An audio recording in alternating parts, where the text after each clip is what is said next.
എല്ലാ കൂട്ടുകാർക്കും നമസ്കാരം. സീരിയൽ മാനിയ വെറൈറ്റി സ്റ്റോറീസിന്റെ ഏറ്റവും പുതിയൊരു വീഡിയോയിലേക്ക് എല്ലാവർക്കും സ്വാഗതം. ഞാൻ എത്തിയിരിക്കുന്നത് മൗനരാഗം സീരിയലിന്റെ നാളത്തെ സൂപ്പർ ഹിറ്റ് കഥയൊക്കെ ആയിട്ടാണ്. നേരെ നമുക്ക് കിരണിന്റെയും കല്യാണിയുടെയും നാളത്തെ കഥയിലേക്ക് പോയാലോ.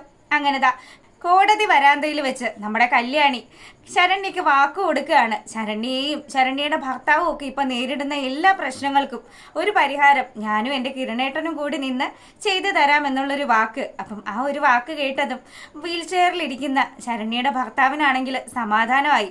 അപ്പം ഇവരെ സംബന്ധിച്ചിടത്തോളം നല്ലൊരു ട്രീറ്റ്മെന്റ് കിട്ടിക്കഴിഞ്ഞാൽ ഉറപ്പായിട്ടും ശരണ്യയുടെ ഭർത്താവ് എഴുന്നേറ്റ് നടക്കുമെന്ന് തന്നെയാണ് കല്യാണിയുടെ ഒരു വിശ്വാസം.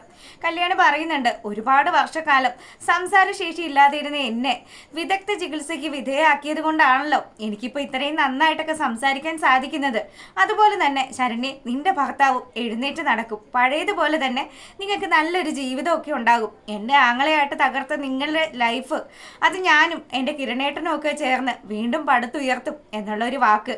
ഇതൊക്കെ കഴിഞ്ഞു നമ്മുടെ കല്യാണിയും അതുപോലെ കിരണും ഒക്കെ വീട്ടിലേക്ക് പോവുകയാണ്. ഈ സമയത്താണെങ്കിലോ പ്രകാശൻ എന്താ കൂടും കൊടുക്കയും ഒക്കെ എടുത്ത് തൻ്റെ മകനെയും അമ്മയും ഒക്കെ കൂട്ടി ഇറങ്ങാൻ തുടങ്ങുമ്പോൾ മൂങ്ങാമുത്തശ്ശി ചോദിക്കുന്നുണ്ട്, മോനെ എന്താടാ പ്രശ്നം? ഇതിനും വേണ്ടിയും ഈ വീട്ടിൽ നിന്ന് ഇറങ്ങിപ്പോവാനും വേണ്ടിയും എന്ത് സംഭവം ഉണ്ടായെന്ന് ചോദിക്കുമ്പോഴത്തേക്കിനും, അമ്മേ എന്നെ കൊണ്ട് കൂടുതലൊന്നും പറയിപ്പിക്കണ്ട, ദേ ഈ നിൽക്കുന്നവൻ ഇവൻ ഒറ്റൊരുത്തനാണ് ഇതിനെല്ലാം കാരണക്കാരൻ. അവൻ എന്തൊക്കെയാ ചെയ്ത് കൂട്ടിയതെന്ന് ആ കോടതി മുറിയിൽ വെച്ചാണ് ഞാൻ തിരിച്ചറിഞ്ഞത്.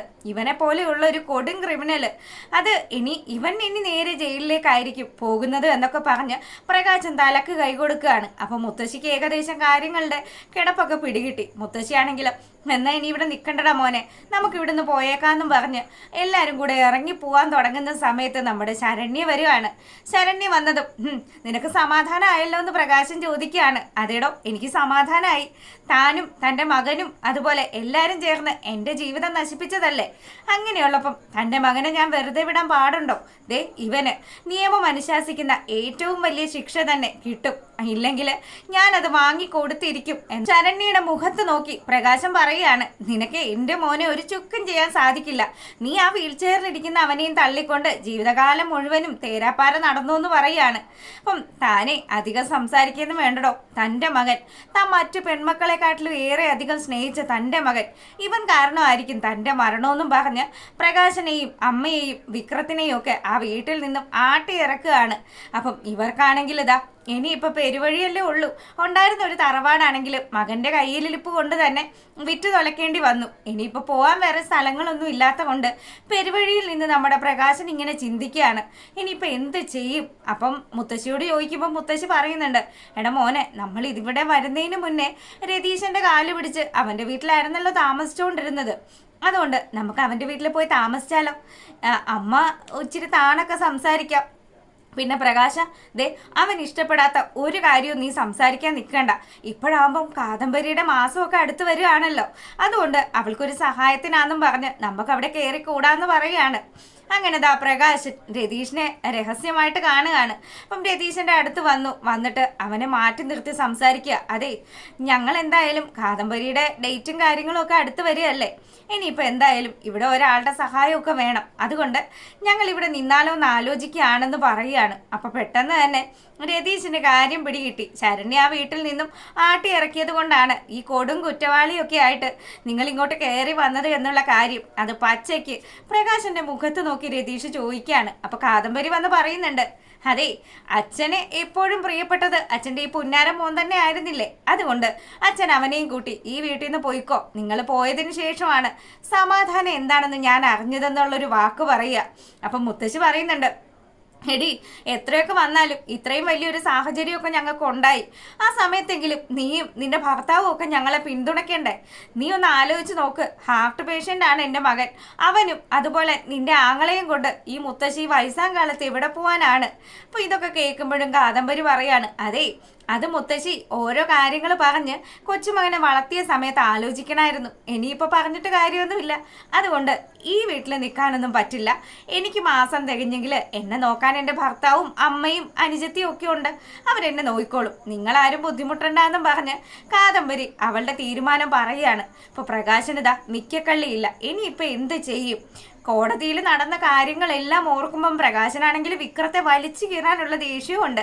അങ്ങനെ ആ ഒരു സീനൊക്കെ കഴിയുമ്പോൾ നമ്മളെ കാണിക്കുന്നത് നമ്മുടെ കിരണും കല്യാണിയും കൂടി ഇതാ വീട്ടിലേക്ക് മടങ്ങി വരികയാണ്. അപ്പം ദീപയാണെങ്കിൽ ഇവരെ കാത്ത് വീട്ടിൽ ഇങ്ങനെ നിൽക്കുക കേട്ടോ. വന്ന പാടെ തന്നെ അപ്പുറത്ത് നമ്മുടെ ശാരിയും അതുപോലെ മനോഹറും സരയും ഒക്കെ കൂടി ഇവിടെ എന്താ നടക്കുന്നതെന്ന് അറിയാൻ വേണ്ടി എത്തി നോക്കി നിൽക്കുകയാണ്. അപ്പം മനോഹറിന് അത്യാവശ്യം കാര്യങ്ങളൊക്കെ അറിയാം, നമ്മുടെ കിരണുമായിട്ട് കോണ്ടാക്റ്റ് ഒക്കെ ഉള്ളത് കൊണ്ട് തന്നെ. അങ്ങനെ ഇവർ വന്ന പാടെ തന്നെ ദേ വരുന്നുണ്ട് ജയിൽ പുള്ളി എന്നുള്ള രീതിയിൽ കല്യാണിയെ കളിയാക്കി ശാരി സംസാരിക്കുകയാണ്. അമ്മേ, ഇനിയിപ്പം അധികകാലം ഇതുപോലെയൊന്നും പുറത്തൊന്നും നടക്കാൻ പറ്റുമെന്ന് തോന്നുന്നില്ല. എന്തായാലും പിടി വീഴും. പിന്നെ വിക്രത്തെ പൂട്ടാനായിരുന്നല്ലോ വിചാരിച്ചത്, ഇനിയിപ്പം അത് നടക്കില്ലല്ലോ എന്നുള്ള രീതിയിൽ ഇവരാണല്ലോ വലിയ കേമനായിട്ടുള്ള വക്കീലിനെ വെച്ചത്. പക്ഷേ വക്കീൽ എവിടെ പാളിപ്പോയി എന്നുള്ള കാര്യം ഇവറ്റകൾ അറിഞ്ഞിട്ടേ ഇല്ല. അപ്പം ഇങ്ങനെ ഇവർ സംസാരിച്ചു കൊണ്ടിരിക്കുമ്പോഴത്തേക്കിനും കിരൺ പറയുന്നുണ്ട്, എന്തായാലും കോടതി വിധി വരാൻ ഇനി വലിയ താമസമൊന്നുമില്ല. അല്ലടി മോളെ, കോടതി വിധി ശരിക്കും ഇന്ന് തന്നെ വരുമോടി? എങ്ങനെയാണ് കോടതിയിലെ കാര്യങ്ങളെന്ന് സരയിനോട് സംശയം ചോദിക്കുകയാണ്. അപ്പൊ മനോഹറാണെങ്കിലും ഇതൊക്കെ കണ്ടിട്ട് മനോഹറിന് ചിരിയും വരുന്നുണ്ട്. ഇതുങ്ങൾ സത്യങ്ങളൊന്നും അറിയാതെയാണല്ലോ ഈ ആട്ടം മുഴുവൻ നടത്തുന്നതെന്ന് ഓർക്കുമ്പോൾ. അങ്ങനെ നമ്മുടെ ശാരി ഇങ്ങനെയൊക്കെ സംസാരിക്കുമ്പോഴത്തേക്കിനും സരയു പറയുന്നുണ്ട്, അമ്മേ, നമുക്ക് വക്കീലിനെ ഒന്ന് വിളിച്ചു നോക്കാം. കോടതിയിൽ എന്തൊക്കെ നടന്നു, എങ്ങനെയൊക്കെയാണ് എന്നൊക്കെ അറിയണമല്ലോ. അങ്ങനെ അവർ വക്കീലിനെ വിളിക്കുമ്പോഴാണ് അവിടെ മുഴുവനും ഫ്ലോപ്പായ കാര്യമൊക്കെ അറിയുന്നത്. കല്യാണി കത്തിക്കേറിയ കാര്യമൊക്കെ അറിയുമ്പോഴത്തേക്കിനും സരയുനും ശാരിക്കും ഇരിക്കപ്പുറതിയില്ല. വെറും 3ാം ക്ലാസ് മാത്രം, അതും നമ്മുടെ കമ്പനിയിലെ ക്യാൻറ്റീനിൽ പണിക്കാരിയായിട്ട് നിന്ന കല്യാണിയാണ്. അവളിപ്പോൾ എത്രമാത്രം ഉയരത്തിലാണ്. വക്കീല് വരെ പരീക്ഷ വരെ പാസ്സാകാണ്ട് വക്കീലന്മാർ വാദിക്കുന്നതിനെക്കാട്ടിലും കേമോ ആയിട്ട് വിക്രത്തെ തകർത്ത് കളഞ്ഞു എന്നൊക്കെ പറഞ്ഞ് പരസ്പരം സംസാരിക്കുകയാണ്. ഒരു സംസാരമൊക്കെ കേട്ടുകൊണ്ട് മനോഹർ അങ്ങോട്ട് വരികയാണ്. മനു വന്നതും, മനുവേട്ടാ ഇത് നിങ്ങൾ കണ്ടോ? കല്യാണി അവൾ കോടതിയിൽ നല്ല രീതിയിലാണ് വാദിച്ചിരിക്കുന്നത്. എനിക്ക് ആലോചിച്ചിട്ട് ഒരു സമാധാനവും കിട്ടുന്നില്ല. മോളുദേ, നീ ഈ സമയത്ത് ടെൻഷൻ ആവാൻ പാടില്ല. ടെൻഷൻ അടിച്ച് ഭയങ്കരമായിട്ട് കൂടിപ്പോയ ഒരാൾ ആശുപത്രിയിൽ അഡ്മിറ്റ് ആണെന്നുള്ള കാര്യം മോള് മറന്നുപോയെന്ന് ചോദിക്കുമ്പം അത് ശരിയാണല്ലോ, എന്നാലും എനിക്കൊരു സമാധാനം ഇല്ല. അവൾക്കാണെങ്കിൽ എന്ത് ഉയർച്ചയാ, ഞങ്ങളാണെങ്കിൽ ഇതാ നശിച്ചുകൊണ്ടും ഇരിക്കുകയാണ്. ഇനിയിപ്പോൾ എന്ത് ചെയ്യുമെന്നൊക്കെ ചോദിക്കുമ്പോഴത്തേക്കിനും സാരമില്ല മോളു, നീ അത് വിട്. അത് അവൻ ചെയ്ത തെറ്റിന് അവന് ദൈവം കൊടുത്ത ശിക്ഷയായിട്ട് കരുതിയാൽ മതിയെന്നും പറഞ്ഞ് സരയുവിനെ ആശ്വസിപ്പിക്കുകയാണ്. അപ്പോഴത്തേക്കിനും കിരൺ ആണെങ്കിലോ കോടതിയിൽ നടന്ന കാര്യങ്ങളെല്ലാം തൻ്റെ അമ്മായിയമ്മയുടെ അടുത്ത് പറയുകയാണ്. അപ്പം ദീപയാണെങ്കിലും, മോൾക്ക് നന്നായിട്ടൊക്കെ വാദിക്കാനൊക്കെ സാധിച്ചോ, എങ്ങനെയായിരുന്നു അവിടുത്തെ സിറ്റുവേഷൻ എന്നൊക്കെ ചോദിക്കുമ്പോഴത്തേക്കിനും കല്യാണിയാണെങ്കിലോ, അമ്മ ഒന്നും കൊണ്ട് ഓർത്ത് വിഷമിക്കുമൊന്നും വേണ്ട. എൻ്റെ ആങ്ങളെയാണെങ്കിലും അവൻ ഒരുപാട് പേരെ ദ്രോഹിച്ചിട്ടല്ലേ ഇതുവരെ മുന്നോട്ട് വന്നത്. അങ്ങനെയുള്ള അവനെ തളയ്ക്കാനായിട്ട് ഞാൻ തന്നെ വേണ്ടി വന്നു. എൻ്റെ കിരണേട്ടൻ്റെ സപ്പോർട്ട് ഉള്ളത് കൊണ്ട് മാത്രമാണ് എനിക്ക് ഇങ്ങനെയൊക്കെ പിടിച്ചു നിൽക്കാനൊക്കെ സാധിച്ചത്. പിന്നെ എല്ലാവരുടെയും മൊഴികൾ അവനെതിരെ തന്നെ ആയിരുന്നു.